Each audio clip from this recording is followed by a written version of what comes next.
Assalamualaikum warahmatullahi wabarakatuh. Kami dari kelompok Tiga Sejarah ingin mempresentasikan materi kami dalam bentuk video narasi. Selamat menyaksikan. Assalamualaikum teman-teman.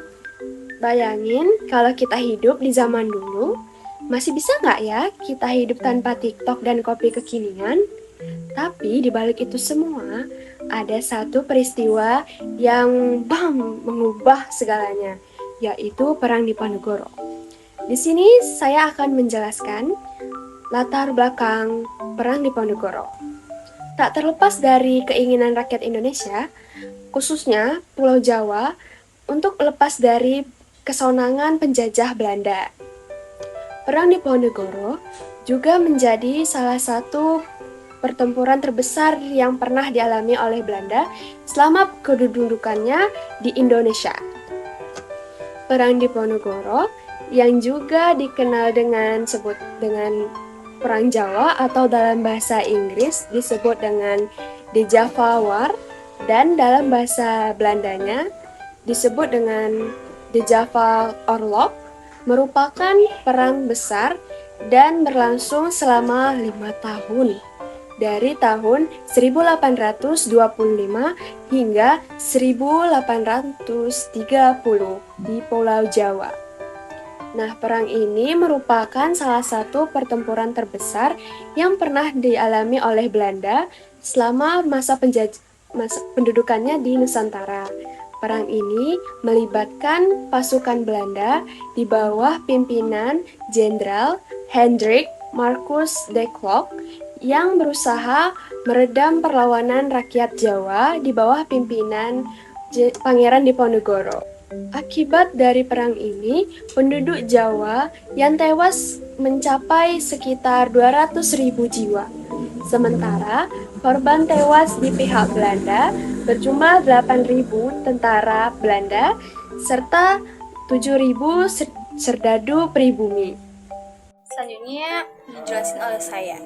Perang Diponegoro atau Perang Jawa berawal dari sikap Pangeran Diponegoro yang tidak menyetujui campur tangan Belanda dalam urusan kerajaan. Di sisi lain, kerajaan seakan terberdaya menghadapi campur tangan politik pemerintah kolonial Belanda. Tetapi kalangan pejabat keraton justru hidup mewah serta tidak mempedulikan penderitaan rakyat. Kondisi para petani setempat menderita akibat penyalahgunaan penyewaan tanah juga menjadi salah satu faktor yang membuat Pangeran Diponegoro geram. Kecewaan Pangeran Diponegoro memuncak ketika Patih Dunureja atas perintah kolonial Belanda untuk memasang patok-patok pembuatan rel kereta api melewati makam leluhurnya. Pangeran Diponegoro yang muak dengan sikap Belanda kemudian menciptakan sebuah gerakan perlawanan dan menyatakan perang. Kronologi dan tokoh yang terlibat Perang Diponegoro berlangsung selama 5 tahun, terhitung dari tahun 1825 hingga tahun 1830. Hal ini diawali dari peristiwa pada tanggal 20 Juli tahun 1825, di mana pihak istana mengutus 2 bupati keraton senior yang memimpin pasukan Jawa Belanda untuk menangkap Pangeran Diponegoro dan Mangkubumi di Tegal Rejo. Saat itu Pangeran Diponegoro serta sebagian besar pengikutnya berhasil lolos, tetapi kediamannya di Tegal Rejo habis dibakar. Pangeran Diponegoro bergerak ke barat hingga ke Gua Selarong di Dusun Kentolan, Lor Gua Sari, Panjangan, Bantul sebagai markas besarnya. Perang Diponegoro melibatkan berbagai kalangan, mulai dari kaum petani hingga golongan priyayi yang menyumbangkan uang serta barang-barang berharga lainnya sebagai dana perang. Kaum pribumi yang terlibat perang dengan berbekal semangat sadumu batuk, nyari bumi ditohi tekan pati, yang memiliki arti sejari kepala sajengkal tanah dibela sampai mati. Dalam perjuangan melawan Belanda, Pangeran Diponegoro tidak sendiri tetapi dibantu oleh Kiai Mojo yang juga menjadi pemimpin spiritual pemberontakan.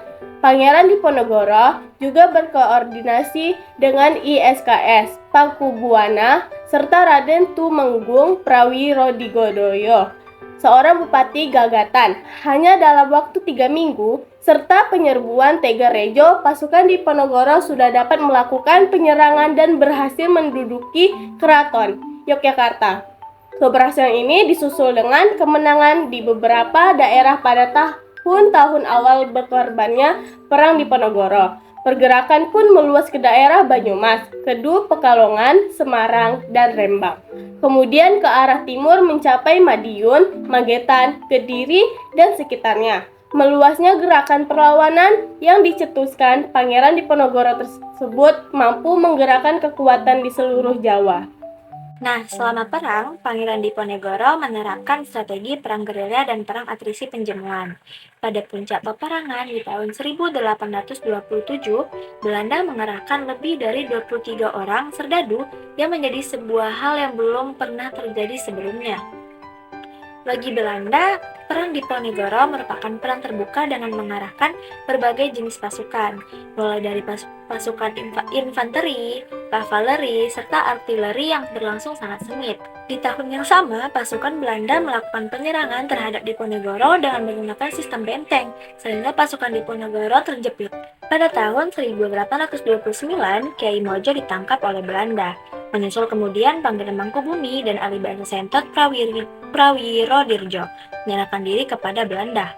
Bahkan, pada tanggal 21 September tahun 1829, Belanda sempat membuat sayembara dengan hadiah uang sebesar 50.000 gulden beserta tanah dan penghormatan bagi siapa saja yang menangkap Pangeran Diponegoro hidup atau mati.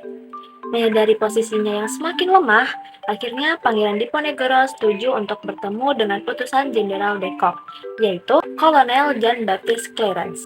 Pada tanggal 20 Februari tahun 1830, pertemuan antara kedua belah pihak tidak menghasilkan kesepakatan, dan Pangeran Diponegoro menyatakan ingin bertemu langsung dengan Jenderal de Kock. Meskipun pertemuan dengan Jenderal de Kock telah terjadi beberapa kali, namun mata-mata Belanda yang ditempatkan di Kesatuan Diponegoro melaporkan bahwa Pangeran Diponegoro tetap bersikeras menginginkan Belanda mengakuinya sebagai Sultan Jawa bagian selatan.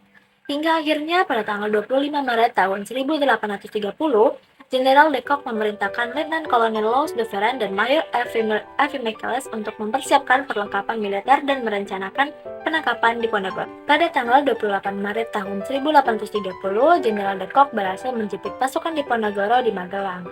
Pada akhirnya, setelah pengkhianatan yang terjadi, Pangeran Diponegoro menyatakan bersedia menyerahkan diri dengan syarat sisa pengikutnya dilepaskan. Penyerahan diri di Pangeran Diponegoro pun menandai berakhirnya Perang Diponegoro atau Perang Jawa pada tahun 1830. Akhir Perang Diponegoro setelah ditangkap di Magelang, Pangeran Diponegoro sempat diasingkan di Gedung Presidenan Semarang yang berada di Ungaran. Sebelum akhirnya dibawa ke Batavia pada tanggal 5 April 1830 dengan menggunakan kapal Pollux. Pangeran Diponegoro tiba di Batavia pada tanggal 11 April 1830 dan ditawan di stadion orang bernama Gedung Museum Fathahillah. Dari Batavia, Pangeran Diponegoro kemudian dipindahkan ke Manado pada tanggal 30 April 1830 dan tiba pada tanggal 3 Mei 1830 untuk kemudian ditawan di Benteng New Amsterdam pada tahun 1834. Pangeran Diponegoro dipindahkan ke Makassar dan terus diasingkan hingga wafat di Benteng Rotterdam pada tanggal 8 Januari 1855. Perang Diponegoro yang terjadi selama 5 tahun menimbulkan dampak yang cukup besar. Bahkan Perang Diponegoro atau Perang Jawa disebut sebagai salah satu bagian perubahan yang besar di dunia pada akhir abad ke-18 sampai ke abad 19. Akibat perang ini penduduk Jawa yang tewas mencapai sekitar 200 juta jiwa, sementara korban tewas di pihak Belanda berjumlah 8.000 tentara Belanda serta 7.000 serdadu pribumi. Selain itu, kekalahan Pangeran Diponegoro menegaskan penguasaan penjajahan kolonial Belanda atau Pulau Jawa, sehingga menyebabkan raja dan bupati di Jawa itu harus tunduk kepada pemerintah kolonial Belanda. Sekian, terima kasih. Video narasi dari kelompok kami, lebih dan kurangnya kami mohon maaf. Wabillahi taufiq wal hidayah. Wassalamualaikum warahmatullahi wabarakatuh.